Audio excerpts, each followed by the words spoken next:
म्हणजे मराठी माणसापासून गुजराती बाजूला करायचे, आता ही लुंगी अंडी इकडनं तामिळ बाजूला करायचे, अजून कोणतरी युपी मधनं बोलवायचा त्याच्यात अजून ते बाजूला करायचे. तुम्हाला या महाराष्ट्रामध्ये मुंबईमध्ये एकट्यात पाडायचं. एकटे असलो तरी काफी होत.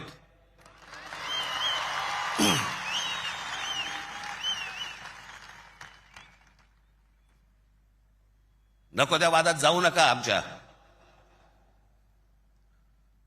यांच्या गुजरातमधनं बिहारी लोकांना ज्यावेळेला हकलवले त्याच्या बातम्या नाही होत.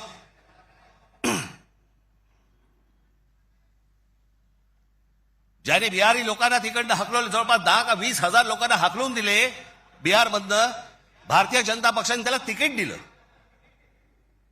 निवडणुकीचं तिकीट दिलं. आणि हे वाद फक्त तुमच्यासाठी आमच्यासाठी इथे फक्त करून ठेवतायत.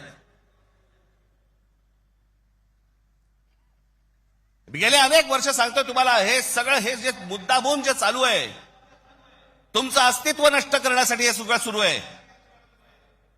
आज ही मुंबई हातामध्ये गेली. मुंबई का पाहिजे हातात? आज केंद्रामध्ये यांची सत्ता, राज्यामध्ये यांची सत्ता, पण उद्या मुंबईमध्ये, ठाण्यामध्ये, कल्याण डोंबिवलीमध्ये, आमच्या एनेबार रिजनमध्ये उद्या ह्यांना जर काही करायचं असेल, महानगरपालिकेची परवानगी लागेल. आणि महानगरपालिका जर आपल्या हातात असतील, हे जमिनी विकून देऊ शकत नाहीत, हे अदानीला जमीन देऊ शकत नाहीत.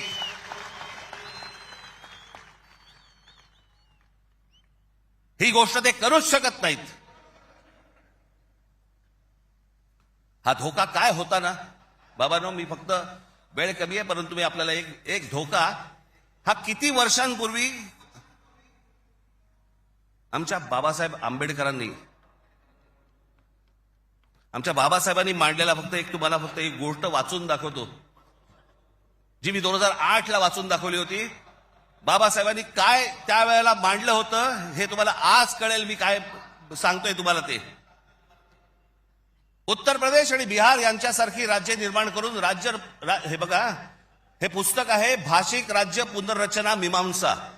आपल्याला कुठे मिळालं तर आपण जरूर वाचा. उत्तर प्रदेश आणि बिहार यांच्यासारखी राज्य निर्माण करून राज्य पुनर्निर्माण मंडळाने केवळ तौलनिक विषमता निर्माण केली एवढेच नव्हे, तर उत्तर भारत आणि दक्षिण भारताचे 2 तट निर्माण केले. उत्तर भारतात हिंदी भाषेचं प्राबल्य आहे, उलट दक्षिण भारतात हिंदीशी संबंध नसलेल्या भाषा बोलल्या जातात. मला खरं तर आपल्याला सांगायचंय की युपीच्या आणि बिहारच्या लोकांनी पहिल्यांदा नीट समजून घ्या, बाबांनो, हिंदी ही तुमची पण भाषा नाही. युपीच्या लोकांची भोजपुरी भाषा आहे, बिहारच्या लोकांची मैथिली भाषा आहे, अवधी भाषा आहे. हिंदी भाषा तुमची पण नाही आहे. माझा कुठच्या भाषेवर राग नाही, परंतु तुम्ही आमच्यावरती लादणार असाल तर लाथच मारू.